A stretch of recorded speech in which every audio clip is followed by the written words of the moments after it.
അയോധ്യ രാമജന്മഭൂമി ക്ഷേത്രത്തിന്റെ പ്രാണപ്രതിഷ്ഠയ്ക്ക് മണിക്കൂറുകൾ മാത്രം ശേഷിക്കെ ഒരുക്കങ്ങൾ അന്തിമഘട്ടത്തിലാണ്. ചടങ്ങിന് പ്രധാനമന്ത്രിയും സർസംഘ് ചാലകം നാളെ അയോധ്യയിലെത്തും. കനത്ത സുരക്ഷയിലാണ് അയോധ്യ നഗരം. ഇവരുമായി അയോധ്യയിൽ നിന്നും ജിഷ്ണു കൃഷ്ണൻ ചേരുകയാണ്. ജിഷ്ണു, പറഞ്ഞതുപോലെ തന്നെ പ്രധാനമന്ത്രിയും സർസംഘ് ചാലകം നാളെയാണ് അയോധ്യയിലേക്ക് എത്തുക, പുണ്യഭൂമിയിലേക്ക് എത്തുക. പ്രാണപ്രതിഷ്ഠാ ചടങ്ങിന്റെ എല്ലാ ഒരുക്കങ്ങളും അന്തിമഘട്ടത്തിൽ തന്നെയാണോ? ഒപ്പം എത്രത്തോളം സുരക്ഷാ വലയത്തിലുമാണ് അയോധ്യ നഗരം?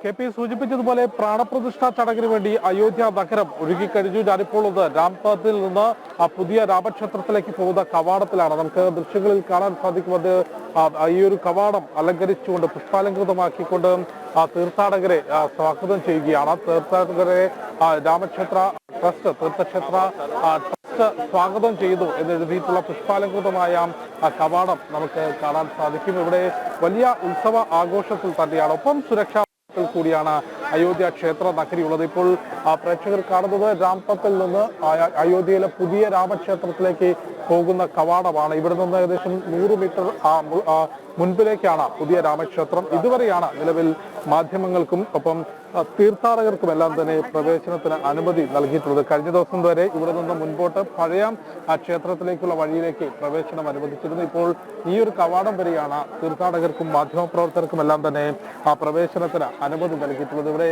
ദൃശ്യങ്ങളിൽ കാണാൻ സാധിക്കും തൊഴിലാളികൾ നാളത്തേക്കുള്ള ഒരുക്കത്തിലാണ്. ഈ തീർത്ഥക്ഷേത്ര ട്രസ്റ്റിന്റെ ഭാഗമായി ഈ ഒരു വലിയ മഹോത്സവം നടക്കുമ്പോൾ, പ്രാണപ്രതിഷ്ഠ നടക്കുമ്പോൾ അയോധ്യയിലെ തൂണുകളും ചുവരുകളും എല്ലാം തന്നെ പുഷ്പാലങ്കൃതമാകുന്നു. ശ്രീരാമ ഭഗവാന്റെ പോസ്റ്ററുകൾ കൊണ്ട് അലങ്കരിച്ചിട്ടുണ്ട്. ഒപ്പം ഈ ഒരു പ്രാണപ്രതിഷ്ഠയ്ക്ക് നേതൃത്വം നൽകുന്ന പ്രധാനമന്ത്രി നരേന്ദ്രമോദിയും ഒപ്പം അയോധ്യ പ്രക്ഷോഭങ്ങൾക്ക് നേതൃത്വം നൽകിയിട്ടുള്ള മുരളി മനോഹർ ജോഷിയും അശോക് സിൻഹാളും ഉൾപ്പെടെയുള്ളവരുടെ ചിത്രങ്ങൾ അത്തരത്തിൽ പുഷ്പാലങ്കൃതവും ഒപ്പം നേതാക്കളെ ആദരിച്ചുകൊണ്ടുള്ള പോസ്റ്ററുകളും എല്ലാം തന്നെ അയോധ്യയിൽ നിറഞ്ഞിട്ടുണ്ട്. നാളെ 12:20 പ്രാണപ്രതിഷ്ഠാ ചടങ്ങ് ക്രമീകരിച്ചിട്ടുള്ളത്. അതിന് ഇന്ന് തന്നെ ക്ഷണിക്കപ്പെട്ട വിശിഷ്ടാതിഥികളെല്ലാം തന്നെ വിവിധ സംസ്ഥാനങ്ങളിൽ നിന്ന് ക്ഷണിക്കപ്പെട്ടിട്ടുള്ള വിശിഷ്ടാതിഥികളെല്ലാം തന്നെയും ഇന്ന് തന്നെ ഈ പുണ്യഭൂമിയിലേക്ക് എത്തിച്ചേർന്നിട്ടുണ്ട്. കേരളത്തിൽ സന്യാസി വര്യന്മാർ ഇവിടേക്ക് എത്തിച്ചേർന്നിട്ടുണ്ട്. ഒപ്പം വിവിധ സംസ്ഥാനങ്ങളിൽ നിന്ന് ക്ഷണിക്കപ്പെട്ടിട്ടുള്ള പ്രമുഖ വ്യക്തികളെല്ലാം തന്നെ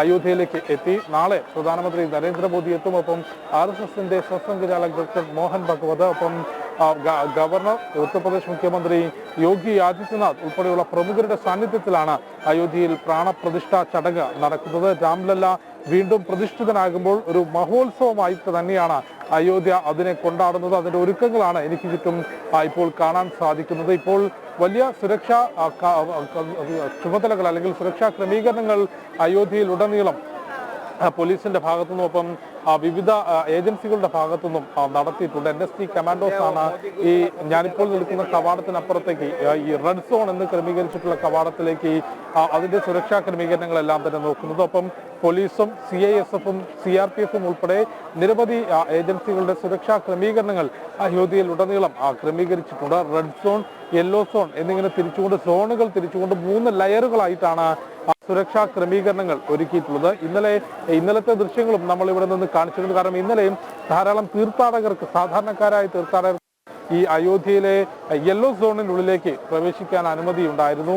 ഇന്ന് അത്തരത്തിൽ സാധാരണക്കാരായ തീർത്ഥാടകരെ പുറത്ത് തടയുന്നത് കൊണ്ട് തന്നെയാണ് വലിയൊരു തിരക്ക് ഈ ക്ഷേത്ര കവാടത്തിന് മുൻപിൽ നമുക്ക് കാണാൻ സാധിക്കില്ല. എന്നാൽ സരയൂ നദീതീരം, രാംകിപേടിയും ഒപ്പം സരയൂ ആരതി നടക്കുന്ന പ്രദേശങ്ങളിലെല്ലാം ധാരാളം തീർത്ഥാടകർ തമ്പടിക്കുകയും ഭജന നടത്തുകയും ചെയ്യുന്നുണ്ട്. എന്നാൽ ഇവിടേക്ക് ഇപ്പോൾ സാധാരണക്കാരായ തീർത്ഥാടകർ വല്ലാതെ എത്തുന്നില്ല. ഈ ഒരു സമയത്ത്, പ്രാണപ്രതിഷ്ഠയുടെ സമയത്ത്, ഈ രാമജന്മഭൂമിക്ക് ചുറ്റിൽ അല്ലെങ്കിൽ സരയൂ നദിക്കരയിലെ ഏതെങ്കിലും ഒരു മേഖലയിൽ നിന്നുകൊണ്ട് രാമനാമം ജപിക്കുക അല്ലെങ്കിൽ ഭജന നടത്തുക എന്ന ഉദ്ദേശത്തോടു കൂടിയാണ് തീർത്ഥാടകർ ഇങ്ങോട്ടേക്ക് എത്തിയിട്ടുള്ളത്. അത് വിവിധ തരത്തിൽ കാൽനടയായി ഭാരതത്തിന്റെ വിവിധ മേഖലകളിൽ നിന്ന് അയോധ്യയിലേക്ക് എത്തിയവരുണ്ട്. ഒപ്പം സൈക്കിൾ യാത്രയായി എത്തിയവരുണ്ട്. വിവിധ ഗ്രൂപ്പുകളായി ഒരു തീർത്ഥാടക സംഘം എന്നുള്ളതിൽ 50ഉം 100ഉം പേരുകൾ ഒരുമിച്ച് എത്തിയിട്ടുണ്ട്. അത്തരത്തിൽ വിവിധ തരത്തിലാണ് രാമജന്മഭൂമിയിലേക്ക്, അയോധ്യയിലേക്ക് തീർത്ഥാടകരുടെ പ്രവാഹം. പ്രാണപ്രതിഷ്ഠയ്ക്കുള്ള ക്രമീകരണങ്ങൾ അവസാന ഘട്ടത്തിലാണ്. സുരക്ഷാ ക്രമീകരണങ്ങൾ ശക്തമാണ്. പ്രാണപ്രതിഷ്ഠയ്ക്കായുള്ള ഒരുക്കങ്ങൾ അവസാന ഘട്ടത്തിലാണ്. വലിയ സുരക്ഷാ വലയത്തിലുമാണ് രാമരാജ്യം. അയോധ്യ. ജിഷ്ണുവാണ് അയോധ്യയിൽ നിന്ന് വിശദാംശങ്ങൾ നൽകിയത്.